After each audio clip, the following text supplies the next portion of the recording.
where she lives, that I don't believe that's moot at all because that was an issue when we were together, a huge issue, and I've never seen anybody that lives that way with kids in real life. I've seen it on TV, but every room that she has in the house is full of stuff to the point where the kids don't have a place to eat.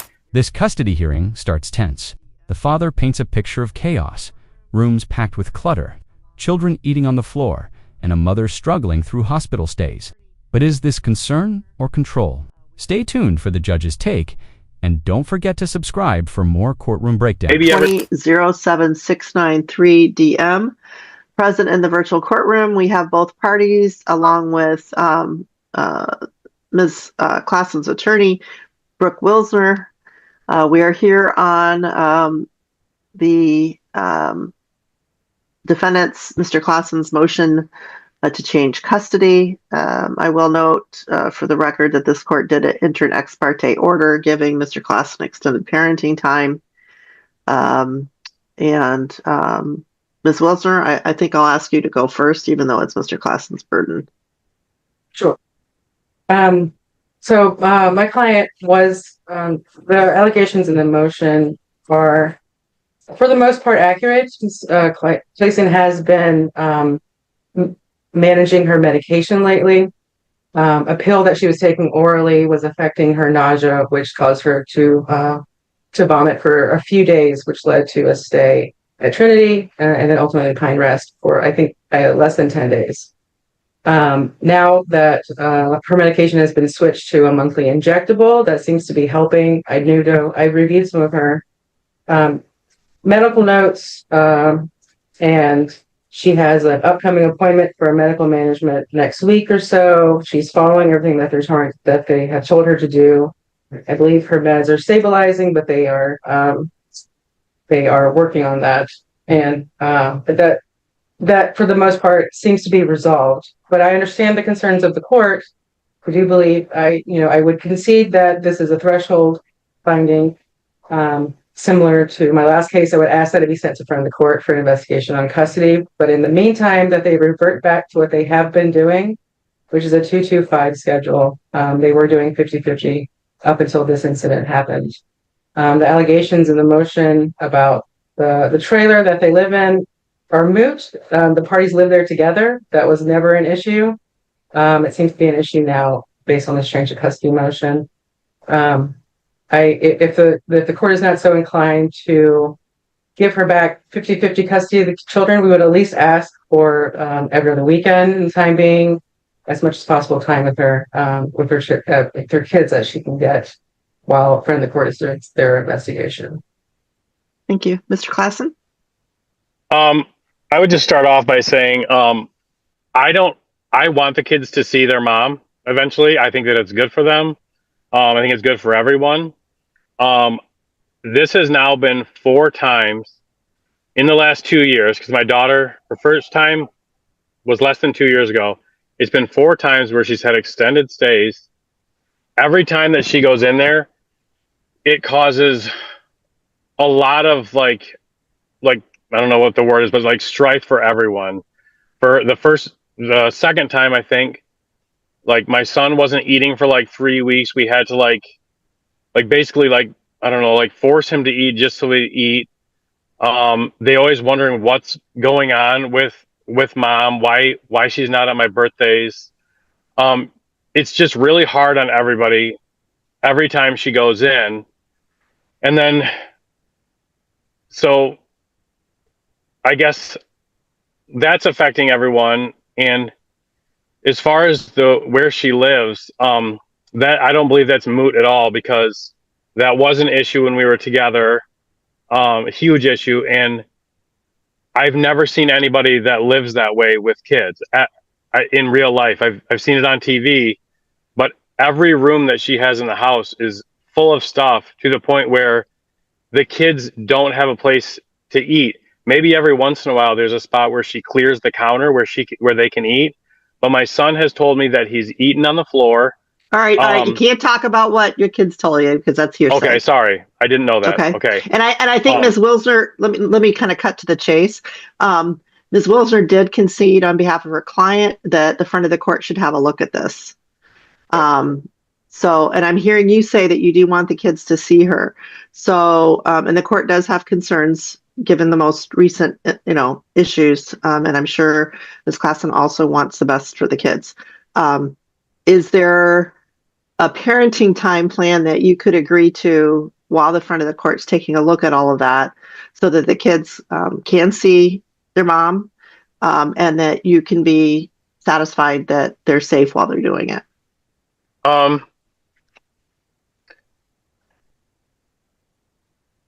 Yeah. My concern with like having an actual set parenting time schedule before we figure this out with friend of the court is that when she has these manic episodes, she doesn't realize that she's doing it.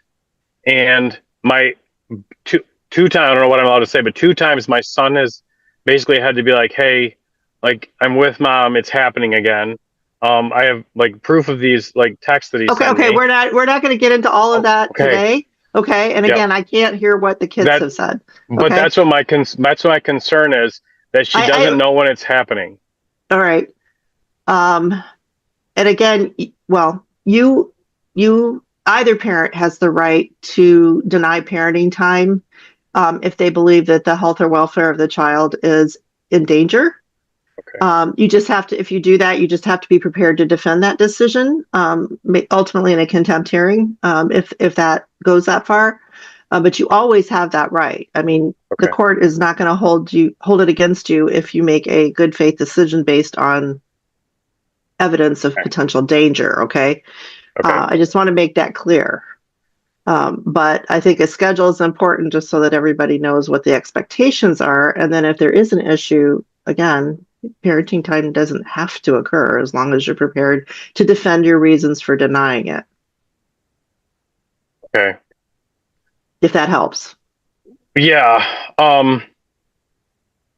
I guess with that being said, I think that we should do for now one overnight during the week then, and then one on the weekend until we figure this out. It just seems like a lot of back and forth for 1 week. If it may be easier just to have it every other weekend. That way, if there's an issue, the child will tell you. So I just think in order to make it easier to follow, a weekend schedule will be better. I guess that's okay with me. Okay. All right. So we'll do every other weekend. And do we have times and how that's going to happen? She gets out of work. I think she usually gets the kids by 4:15 or 4:30. So that works for a pickup time anywhere between 4 and 5. And then I guess if I could get them back on Sunday around the same time, that would work for me. Okay. We'll say, Brittany, do you have a suggestion about times? Those times sound good. That sounds doable. It's just that my oldest gets out of work. He works on Sundays, so I wouldn't have much time to be with him because I'd have to get him from work. And then, what time is that? And usually around 3 o'clock. Okay. How about 6? Return at 6? Fine. That'd be great.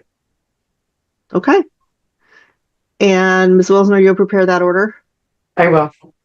And we will do the referral to the front of the court, and we'll waive the investigation fee. Now, when would this be starting? This weekend or next weekend? Mr. Klassen, any objection to starting today, given that there's been kind of a gap here?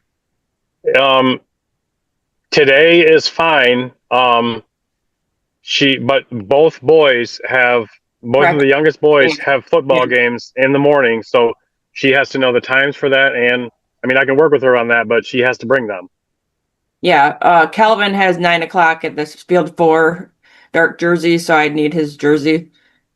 Yep. And I thought Charlie's was at noon at Rockford. It's at where he practices at East Middle, but he has to be there at 11. Okay. So as long as you can get him there, that's fine. Okay. Your Honor, are we also vacating the ex parte order in this case or amending it? Yeah, yes, yes. I'll prepare that order. All right. Can I ask how we're going to amend that? Because I don't believe that I should have to pay child support right now while I have them the majority of the time. Well, I'm referring it to the front of the court for all of it, but I do agree with you. I will vacate the ex parte order regarding custody, but I will leave the child support suspended until at least for now. Okay. Okay. That's clear. Thank Thank you. you. All right. We're adjourned. Thank you. The judge strikes a careful balance, ensuring safety while allowing the mother visitation every other weekend. Custody remains under review, child support is paused, and both parents walk a legal tightrope. What do you think? Fair ruling or too cautious? Like, comment, and subscribe for more dramatic courtroom stories.